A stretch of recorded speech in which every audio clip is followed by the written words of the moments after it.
أعوذ بالله من الشيطان الرجيم بسم الله الرحمن الرحيم الحمد لله رب العالمين ثم الصلاة والسلام على سيدنا ومولانا أبي القاسم المصطفى محمد صلى الله عليه وآله وسلم واللعن الدائم على أعدائهم أعداء الله من الآن إلى لقاء يوم الله.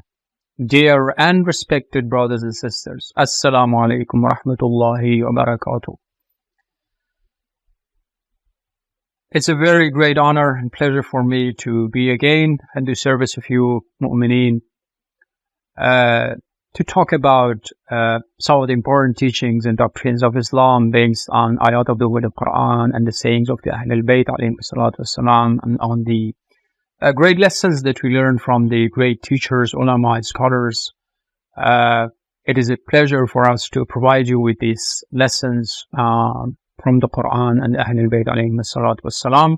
We must be thankful and grateful to you, brothers and sisters, that you provided us with this chance, with this opportunity to refer to the Ahlul Bayt, to refer to the Holy Quran, and to learn something for them and then share them with you, brothers and sisters. And of course, we talked about some different subjects and topics in the previous sessions. I'm not going to repeat them. I hope that you listened, inshallah, carefully to all of them and take those pieces of advices seriously from the Quran and Ahlul Bayt alayhi salatu wassalam. Tonight, the topic that I'm going to talk about is infaq, donation. When you donate something, when you want to gift someone something, when you want to spend from your property and wealth in the way of Allah subhanahu wa ta'ala, for the sake of Almighty Allah subhanahu wa ta'ala. What are some of the best suggestions? What are some of the best pieces of advices provided us with by the Ahlul Bayt alayhi salatu wasalam and the ayat of the Holy Quran? Brothers and sisters, for example, during these nights of Muharram, you might give, for example, money, sometimes huge amount of money, for example, to these majalis, to this kind of Husayniyas or centers. That is good. But the point that I want to emphasize based on the ayat of the Holy Quran is this, that look, what Quran tells us is this, that in chapter Baqarah, ayah number 215, we read this, أعوذ بالله من الشيطان الرجيم يسألونك ماذا ينفقون قل ما أنفقتم من خير فللوالدين والأقربين واليتامى والمساكين وابن السبيل. Almighty Allah subhanahu wa ta'ala in the Holy Quran tells us that, O people, if you want to do infaq, the first priority should go to the walidayn. فَلِلْوَالِدَيْنِ. Whatever khair, whatever good things, whatever gifts, whatever presents, for example, that you want to provide someone with, the first one who deserves to receive it is own walidayn, parents. If your parents are needy and you do infaq somewhere else to someone else, that makes no sense based on the ayat of the Holy Quran. You will not receive any rewards for that. Because parents should be the first category of the people who should receive these gifts. After walidayn, for example, if your walidayn are not in need of those things, alhamdulillah, then the second category, the second class of the people are aqrabin, the close relatives, brothers, sisters, grandparents, for example, the children of your brothers and sisters. Your mother's sisters, your aunts, I don't know, those cousins, for example, all these close relatives of you. If they are in need, you have to donate for them. Then, waliyatam. You see, first you should do infaq for your relatives, If they are good, alhamdulillah, they are not in need of such things. After that, the third class of the people are yatama, the orphans. You have to give them to the orphans. And then masakin, and then the poor, the needy, fuqara, for example. وَابْنِ السَّبِيلِ. Ibn Sabil is the person, for example, came to your city, for example, he has no one to help him. So this kind of people are also in need of help, in need of support. This infaq then should be given to this category of the people. So infaq is very good, but sometimes we do not know how to do infaq. We do infaq, but wrong, mistaken. That is why the Quran tells us that if your mother and father are in need, the first priority should be for your parents. Then your close relatives. Yeah. After that, yatama, orphans, and then masakin, the poor and the needy, and then ibn sabil. After that, so if these nights, if you have parents, close relatives who are in need, please do first of all infaq for them, because Quran tells us this. And then in riwayat also it is emphasized. قال رسول الله صلى الله عليه وآله وسلم لا صدقة وذو رحم محتاج.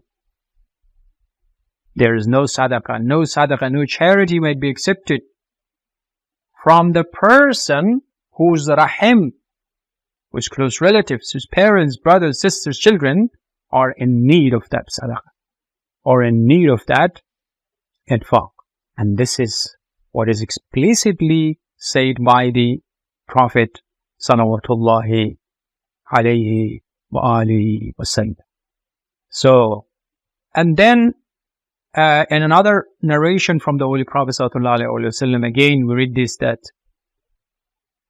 says that al-insanu wa huwa yuridu an yamdiha fa afdaluha ma anfaqahu al-insanu ala walidayhi fa afdaluha. The best one, the best infaq is what? Ma anfaqahu al-insanu ala walidayhi. The best one is to be given to the walidayhi. ثم الثانية على نفسه وعياله. Then children, his family members, ayalihi. ثم الثالثة على قرابته الفقراء. Those people who are close to you relatively, and they are faqir, they are poor and needy. ثم الرابعة على جيرانه. And the fourth category are on the neighborings, the neighbors. And then ثم الخامسة في سبيل الله وهو أخصها أجرا. Look, the fifth group of the people, the fifth place where you can donate is this في سبيل الله وهو أخصها أجرا. This ajr, this thawab, this is less than the previous ones. So that is why, brothers and sisters, if you want to do infaq first these nights, you have to actually prefer your parents first, the needies. Anyhow, this is what we see that in ayat and riwayat. These are the things that are mentioned by the Quran, by the Ahl al-Bayt alayhim as-salatu was-salam. And if sometimes, for example, your children are needy, you have to first of all provide your children with those things that they need. If you want to do infaq, you have children who are poor, who are needy, first of all you should give them. Even zakat, even sometimes this kind of things by the permission of the representatives of the maraji, first of all it should be given to the close relatives of the people, And then if sometimes, for example, you want to perform hajj, but you have some needies, like your parent is needy, and you have actually the qualities, or you met the conditions of hajj, you are rich enough to go for hajj, but you see you have these needy people among your children, among your close relatives, particularly your parents, that of course you must first, it's better to do infaq for your parents and your children, your relatives, then go for Hajj. And sometimes we go for ziyarah, which is mustahab. We go to Karbala, we go to Mashhad, for example. We go to Medina for ziyarah of Baqi and the holy shrine of the Prophet ﷺ.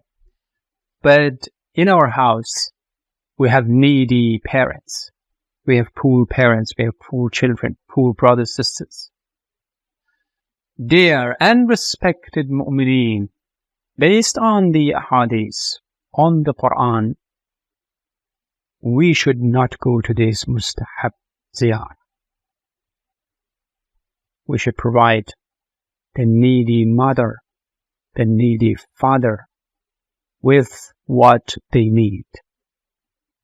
This is better than ziyarah, the rewards of which is more than that you may achieve by the ziyarah of the Ahlul Bayt. Do ziyarah is very good, very recommended, but if you have money to go for ziyarah, but despite that you have mothers, fathers, brothers needy, and the first group of the people that you should help and support and donate all these parents. There are 6 group of people. They are called wajib al-nafaqa, whose nafaqa, whose sustenance is wajib, is obligatory, is mandatory on us, that we should provide them with sustenance. Obligatory, it is mandatory, it is wajib. The first group of people whom are wajib al-nafaqa on us are those people who are mu'tar, the people who cannot afford to provide anything for themselves. They're really poor, really needy, and cannot do anything for themselves. For on Muslims, it is wajib, it is mandatory to provide them with sustenance. Okay? And then it is said that in the past there was people who were like servants. These servants, if there is a person who is the master and the owner of his servant, so again he should provide the servants with sustenance. Or sometimes if you have some animals, you're keeping them, then the nafaqah of these animals are wajib for you. And then your wife, if she is not nashiza is the one who do not care, who do not listen to the husband. That is called nashiza. Otherwise, the nafaqah of this wife is also wajib. And then the children, if your children are poor or needy, the sustenance of your children also should be provided by you. And then the parents, if they are poor and needy, you should provide them with sustenance. So this 6 group of people are wajib al-nafaq, that we must provide them with the nafaqah, with the sustenance. And there are sometimes very beautiful actually stories. In the history we see that there was a person at the time of the Holy Prophet ﷺ. He had lots of things, enough kind of properties, wealth, but he did not care about the parents. His father many times came, and his parents referred to the Prophet ﷺ, said that, this person, my son, is not providing me with sustenance while he can afford to provide me. Many times he referred to the Prophet, and Prophet told this man to do something for the parents. It's wajib, but he did not care. It is said that one day, when the Prophet, after many times repeatedly telling him that okay, you have to do, he did not care. And it is said that one day the Prophet told him that today you become like a needy, like a poor person, because you do not care about your parents. You will lose all those properties you have. It is said that when he came back to his house, he saw that the neighbors were trying to just finding him and telling him that, okay, all the things that you had, they are now corrupted, and you have to take them outside the city because you are no longer allowed to keep them in your treasuries, in your, let's say, stores. Everything got corrupt. And then he just rent some people to take them outside the city, outside the town. And at the end of the day, he got completely penniless, having nothing. This is the story narrated from the time of the Holy Prophet ﷺ. And of course, about the importance of this nafaqa, we have lots of hadiths, we have lots of beautiful sayings of the Ahlul Bayt alayhi salatu wasalam, and also from the great scholars like Sheikh Rajab Ali Khayyat, like many Ayatullahs like Mawfumini, like many of the great scholars, Sheikh Ba'lul, and other great Ayatollahs and great scholars, all of them and their sayings and their works and their books, they really emphasized the importance of doing nafaqa, or donating, first of all, to those people whom, religiously talking, are they deserve to be given these things. So that is why, brothers and sisters, you should not go sometimes for ziyarah mustahab while you have needy people, and you should not spend for the other kind of, let's say, marasim, majalis, while you have needy parents, while you have needy children, while you have needy brothers, sisters, relatives. But these are the things that we had to talk about, and I think these are the great lessons that we should take from the Ahlul Bayt alayhim salatu wassalam, from the seerah of the Prophet sallallahu alaihi wasallam, from the great scholars and ulama, because there will be lots of rewards, lots of blessings, lots of virtues for the people who care about these kind of things, and always try their best to provide these needy people, particularly their close relatives, with sustenance, with things that they need.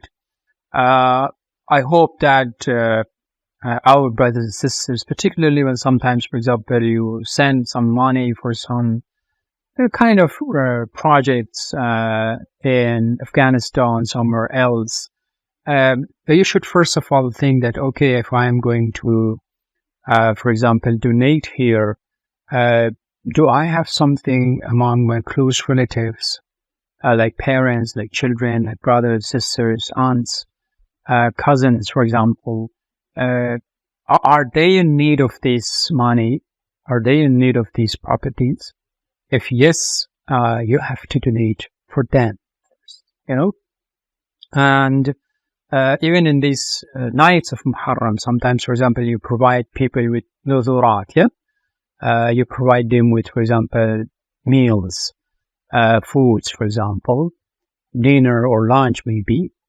First just think about your own children, your own parents, your own wife, your own husband, your own, let's say, relatives.